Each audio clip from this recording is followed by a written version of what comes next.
நமது கலாச்சாரம், நமது பண்பாடு எப்போதும் நம்முடன் நீடித்து இருக்கும். சப்ஸ்கிரைப் திலக். ஏ சூரிய தேவனே, இருள் நீக்கும் ஒளியே, எல்லாருக்கும் உயிரே, தூய்மையுடன் உன்னை தியானம் செய்பவர்களின் விருப்பங்களை தருகிறாய். பூமியை நீ வான் மீதிருந்து காக்கின்றாய். உன் பெருமை சொல்லில் அடங்காது.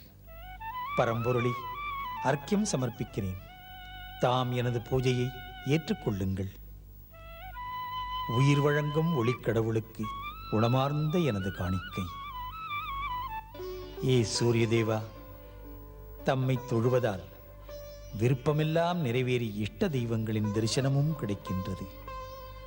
தாம் தெய்வம் காட்டும் கண்ணாடி. பிரபுவே, தம் ஜோதிக்குள் ஆதிசக்தி பகவதி மகாலட்சுமியின் தரிசனம் தர வேண்டும். அன்புடன் தங்கள் பக்தனுக்கு தயை காட்டுங்கள்.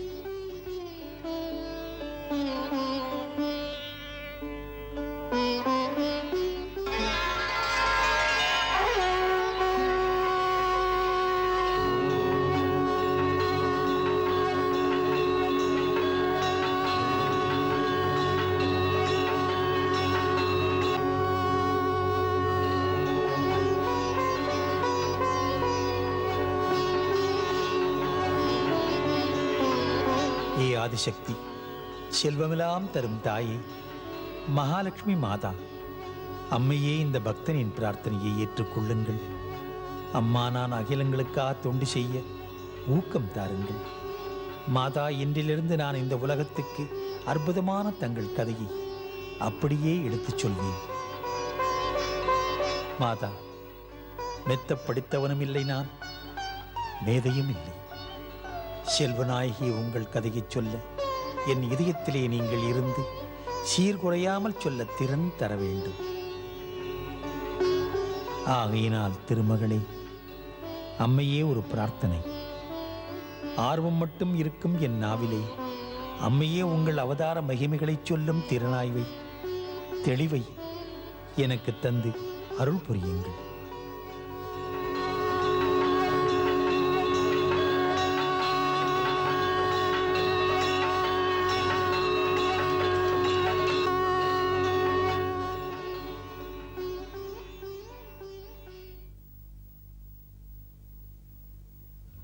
குருதேவா. சொல் கௌதமா. குருதேவா, மகாலட்சுமியின் பக்தன் நீங்கள். எப்போதுமே அன்னையின் பக்தியிலே ஆழ்ந்து விடுகிறீர்கள். அப்படி இருக்கும் தாம் ஆரம்ப பூஜையாக ஸ்ரீ மகாலட்சுமியை பூஜை செய்வதற்கு பதிலாக சூரிய தேவனை பூஜித்தீர்களே. சிஷ்யா, மனிதன் என்பவன் எழுந்தவுடன் உதயகால பொழுதிலே சூரிய தேவனுக்குத்தான் அர்க்கியம் தருகிறான். ஏனெனில் சூரியன் தெய்வங்களை காட்டும் கண்ணாடி. அந்த கண்ணாடியில் விரும்புவோர் மனது தேடுகின்ற தெய்வங்களை காட்டுகின்றார். ஒருவன் சிவனை பூஜித்தால் அவன் சூரியனில் சிவனைத்தான் காண்கிறான். ஒருவன் விஷ்ணு பக்தன் என்றால் அவன் சூரியனில் விஷ்ணுவைத்தான் காண்கிறான். பொதுவாகவே சூரியன் நம் இஷ்ட தெய்வங்களை தரிசிக்க ஒரு வாசலாய் இருக்கிறார்.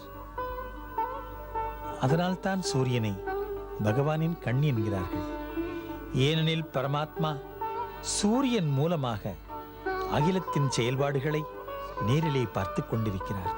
குருதேவா, தாங்கள் இன்று பகவதி ஸ்ரீ மகாலட்சுமியுடைய தெய்வீக கதையை சொல்ல ஆரம்பம் செய்ய இருக்கிறீர்கள். தாங்கள் சொல்ல இருக்கும் நல்ல கதைகளை கேட்க எங்கெங்கோ இருந்து மிக பெரும் ரிஷிகள் வருகிறார்கள் இல்லையா? ஆம் சிஷ்யனே, அப்படி வரும் ரிஷி முனிவர்களை தக்க முறையில் வரவேற்பதற்கு ஏற்பாடு செய்திருக்கிறீர்களா? செய்திருக்கிறோம். வரவேற்போடு அவர்களுக்கு வசதியும் செய்திருக்கிறோம். சந்தோஷம்.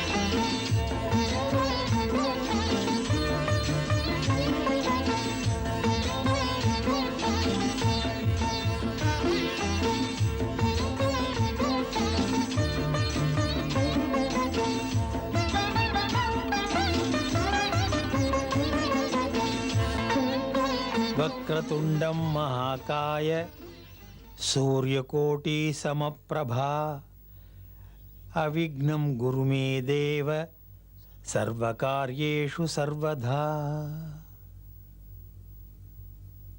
ஏ வெற்றியருளும் முதல்வனே, சித்தி விநாயகனே, உன் திருவடிகளுக்கு என் வணக்கம். தொடங்கும் காரியங்களை குறையின்றி நடத்துக.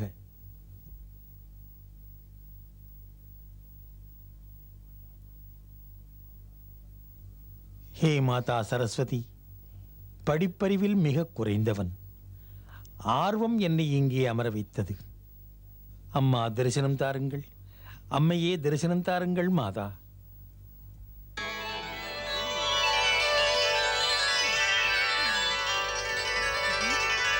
எண்ணியது நடக்கும். வணக்கம் மாதா. ஹே மார்க்கண்டேயா, எதற்காக இப்போது என்னை அழைத்தாய்? ஹே சரஸ்வதி மாதா, தாம் அறியாதது அல்ல. நான் மகாலட்சுமியின் கதை சொல்லப் போகிறேன். நெடுந்தூரத்தில் இருந்து ஸ்ரீ மகாலட்சுமியின் தெய்வீக கதைகளை கேட்க பலர் வருகிறார்கள். மேதையில்லாத நான் கதை சொல்லப் போகிறேன். லக்ஷ்மி அன்னையின் கதை சொல்ல தகுதியில்லை, இருந்தாலும் மேடையில் உட்கார்ந்து விட்டேன். லக்ஷ்மி அன்னையின் கதை சொல்லும் அறிவு எனக்கில்லை. ஏ சரஸ்வதி மாதா, மகத்தான கதையை அம்மா நீங்கள் வாழ்த்தி அருள் வழங்காவிட்டால் என்னால் சொல்ல முடியாது. ஆகையினால் அம்மா சரஸ்வதி ஆசி தாருங்கள். மாதா மகாலட்சுமியின் கதையை சொல்லும் திறமையை, சக்தியை, சொல்ல ஆற்றலை மனமு வந்து பரிந்து தர வேண்டுகிறேன் தாயே. கேட்டதை தருகிறேன். அடக்கமே அறிவுக்கு அழகு. இப்படி ஒரு அடக்கம் பகவதி மகாலட்சுமி கதையை சொல்ல மிக மிக தேவை. பணிவும் அடக்கமும் பக்தனை உயர்த்துகிறது. உன்னை பாராட்டுகிறேன். இந்த பொறுப்பு சிறப்பு மிக்கது. அன்னையின் கதையை சொன்னால் அன்னையின் மகிமையினால் மானிட குலம் அனைத்திற்குமே வளமை கொழிக்காதா? லக்ஷ்மியின் கதையின் பெருமை யுகங்கள் கடந்து நிலைக்கப் போகிறது. சிறந்த ரிஷியே, உண்மை தெரியாதா? இந்த கதையின் மகத்துவத்தை நான் சொல்கிறேன். எவன் இந்த கதையை கேட்கிறானோ அவனுக்கு செல்வம் சேரும், நல்ல பல திறமை கூடும், வாழ்க்கையில் கரை சேர முடியும். தீங்குகள், போட்டிகள், தெய்வீக சாபம் எல்லாம் முற்றும் நீங்கி பூலோக வாழ்க்கையில் நீங்காத செல்வங்கள் அத்தனையுமே அனுபவித்து இறுதியில் மகாலட்சுமி மாதாவின் பார்வைப்பட்டு வைகுண்டம் போய் வாழ்வான். பணிவுமிக்க பக்தா, காலம் இனி கடத்தாமல் கதையை சுபமாக தொடங்கு. நினைப்பது நிஜமாயிருந்தால் மகிழ்வுடன் உன் இதயத்தில் வீற்றிருப்பேன். நன்றி கலைவாணி, நன்றி.